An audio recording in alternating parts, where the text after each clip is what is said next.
सहरा के सन्नाटे में एक ऐसा शहर आबाद था जो अपनी चमक दमक में सूरज को भी मात दे देता था। ऊंचे मीनार, वसी महलात, सोने से सजी हुई दीवारें और बाजार जिनमें हर वक्त हुजूम रहता था। यह शहर था कारून का शहर।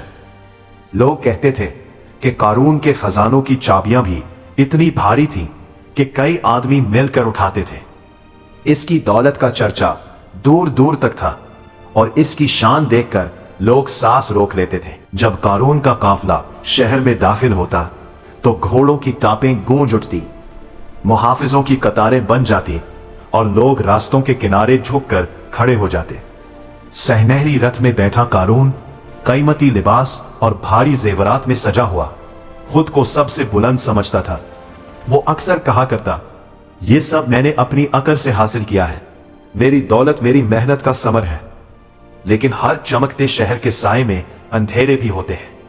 शहर के एक हिस्से में ऐसे घर भी थे जहां चूल्हे ठंडे रहते थे, जहां बच्चों के हाथ खाली थे और माओ की आंखों में फिक्र बसी रहती थी। कहते, एक तरफ महलों में जश्न है और दूसरी तरफ हमारे घरों में भूख। क्या यही इंसाफ है? एक दिन हजूम में से एक बुजुर्ग आगे बढ़ा। उसके कपड़े सादा थे मगर आंखों में सच्चाई की रोशनी थी।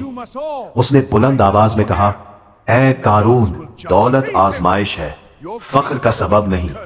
अगर तुमने हक ना दिया तो अंजाम अच्छा नहीं होगा। कारून हंस पड़ा। उसने गुरूर से जवाब दिया, तुम जैसे लोग ताकत को नहीं समझते। ताकत वो है जो मेरे खजानों में है। मुहाफिजों ने बुजुर्ग को पीछे हटा दिया और हुजूम खामोश हो गया, मगर खामोशी में भी दिलों में आग जल चुकी थी। कुछ ही दिनों बाद आसमान का रंग बदलने लगा। हवा तेज हो गई, बादल गहरे हो गए और जमीन में हल्की सी लर्जिश महसूस होने लगी। मुहाफिजों ने घबरा कर कहा, मालिक, कुछ ठीक नहीं लग रहा। लेकिन कारून ने गुरूर से कहा, कुदरत भी मेरी दौलत के सामने कुछ नहीं। इसी रात शहर के गरीब लोग मिशले लेकर जमा हो गए। उनके दिलों में खौफ से ज्यादा गुस्सा था और आंखों में नाइंसाफी का दर्द। एक नौजवान चीख उठा, अब बस, हम मजीद ये जुल्म बर्दाश्त नहीं करेंगे। लोग महल की तरफ बढ़ने लगे। मुहाफिज आगे आए, ढालें उठी, शोर मच गया, पूरा शहर हिलने लगा।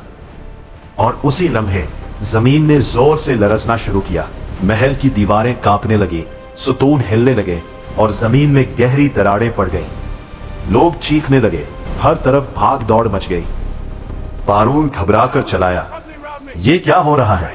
मेरी दौलत, मेरी ताकत। लेकिन इस बार ना दौलत ने जवाब दिया, ना मुहाफिजों ने। जमीन आहिस्ता आहिस्ता महल को निगलने लगी। सुनहरी रथ, खजाने के संदूक, सब कुछ मिट्टी में जाता रहा। कारून ने मदद के लिए हाथ बढ़ाया मगर कोई हाथ आगे न बढ़ा। चंद लम्हों में वो शानदार महल, वो खजाने, वो गुरूर, सब कुछ जमीन के अंदर गायब हो चुका था। जब शोर थमा तो शहर में अजीब खामोशी छा गई। जहां कभी महल खड़ा था वहां अब सिर्फ वीरान जमीन थी। लोग दूर खड़े उस जगह को देख रहे थे। किसी की जबान पर अल्फाज नहीं थे, सिर्फ एक एहसास था, इबरत का। वही बुजुर्ग आहिस्ता से बोले, जो खुद को सबसे बड़ा समझता है वही सबसे पहले गिरता है। अब लोग एक दूसरे के करीब आ गए थे। कोई जख्मियों की मदद कर रहा था, कोई बच्चों को संभाल रहा था, कोई नए घरों की जगह तलाश कर रहा था। नौजवान ने कहा, हम अब ऐसा शहर बनाएंगे जहां कोई भूखा न सोए। बुजुर्ग ने सर हिलाकर कहा, जहां दौलत से ज्यादा इंसानियत को अहमियत दी जाए। वक्त गुजरा, नया शहर आबाद होने लगा। महल्लात नहीं मगर मजबूत दिल थे, खजाने नहीं मगर इंसाफ था। और कारून, उसका नाम अब दौलत के लिए नहीं बल्कि अंजाम के लिए याद रखा जाने लगा। ये कहानी हमें ये सिखाती है कि दौलत अगर आजिजी के साथ हो तो नेमत है और अगर गुरूर के साथ हो तो हलाकत बन जाती है। असल ताकत सोने में नहीं, इंसानियत में है, इंसाफ में है और दिल की नरमी में है।